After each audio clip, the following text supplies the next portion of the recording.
Hello everyone, today I'll show you how to fix Valorant TPM 2.0 error without BIOS. Okay, the first thing you need to do is by going ahead and pressing Windows plus R. Once you go ahead and press Windows plus R, go ahead and type in gpedit.msc. Go ahead and press enter. A window will pop up, a local group entry editor. Go ahead and click on Administrative System and expand them. Once you go ahead and expand them, go ahead and look for Windows component. After that, go ahead and look for BitLocker Drive Encryption. Once in this file folder, just go ahead and scroll down until you see the section that says Require Additional Authentication at Startup. Go ahead and right click and then press on Edit.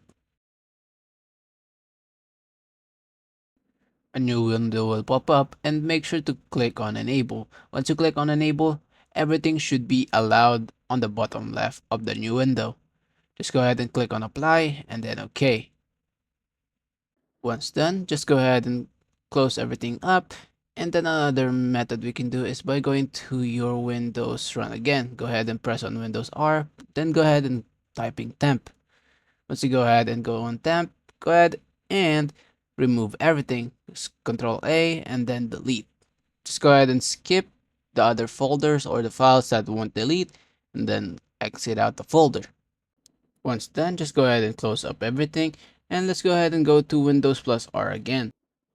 This time we'll go ahead and type in temp with percentage on the start and the end of the word. Go ahead and press and enter and then a folder will appear again. Go ahead and delete all the folders and the same thing as well. Just go ahead and skip every folder that won't delete.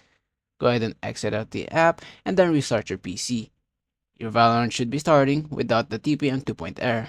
That will be all today. Thanks so much for watching.